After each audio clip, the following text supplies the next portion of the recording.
देश से बड़ा कोई नहीं होता पुत्र, कोई भी नहीं होता। न पिता, न पुत्र, न कोई प्रतिज्ञा।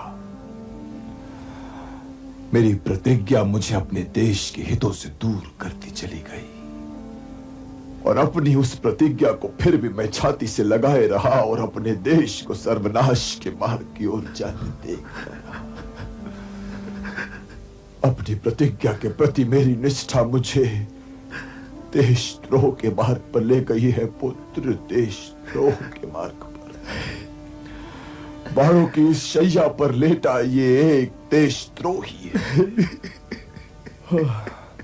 हस्तिनापुर के विभाजन का कारण मैं हूं, लाक्षागृह का उत्तरदायी मैं हूं, द्रौपदी का वस्त्र हरण करने वाले मेरे यही हाथ हैं, जिन्हें मेरे प्रिय अर्जुन के बाणों ने इस देश की भूमि में ठोका। हर बाण मुझसे कह रहा है, हर घाव मुझसे कह रहा है कि इस भूमि को पहचान।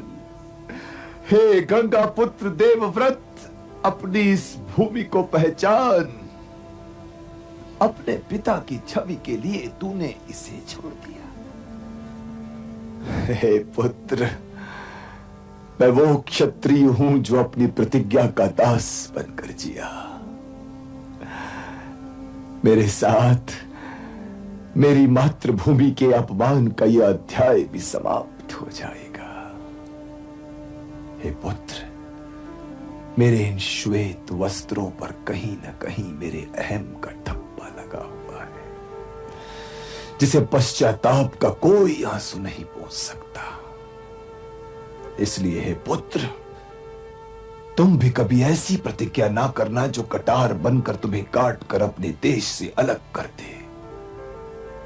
और यदि तुमने ऐसी भूल की ना पुत्र, तो तुम्हारा अंत भी बाणों की किसी ऐसी शैया पर ही होगा।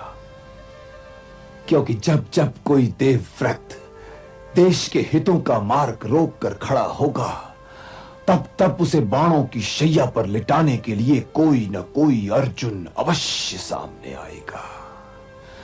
यही तो राजनीति का मूल तत्व है।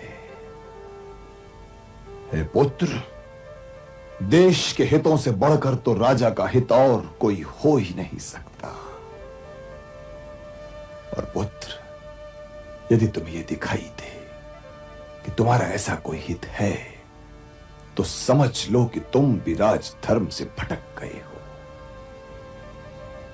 देश राजा के लिए नहीं होता पुत्र, राजा देश के लिए होता है।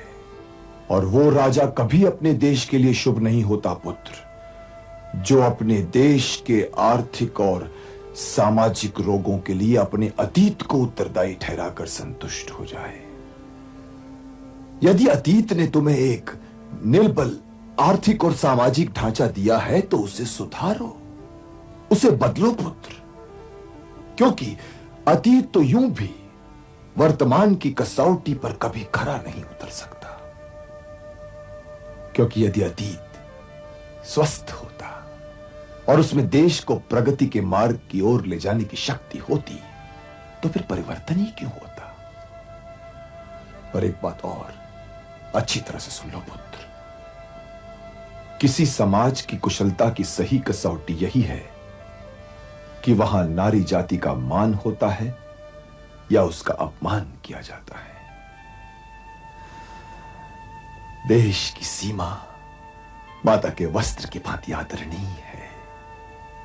उसकी सदैव रक्षा करना पुत्र, सदैव रक्षा करना। इन्हें धर्म और राजधर्म के विषय में भी कुछ बताइए पितामह।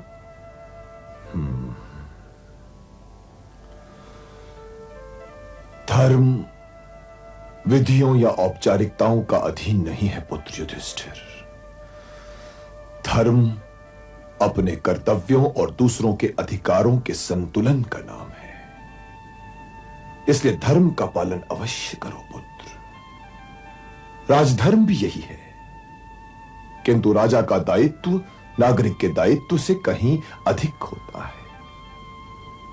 यदि कोई परिस्थिति देश के विभाजन की मांग कर रही हो, तो कुरुक्षेत्र में आ जाओ, किंतु देश का विभाजन कभी ना होने दो। क्या तुम पांचों भाई माता कुंती को काट कर आपस में बांट सकते हो? यदि नहीं तो फिर मातृभूमि का विभाजन कैसे संभव हो सकता है? मैं ये पाप कर चुका हूं, इसीलिए ये सब कह रहा हूं। युद्ध को टालने के लिए मैंने अपने देश का विभाजन तक स्वीकार कर लिया था, किंतु तुम ये कभी न करना पुत्र युधिष्ठिर, तुम ये कभी न करना। अब मैं थक गया हूं वासुदेव।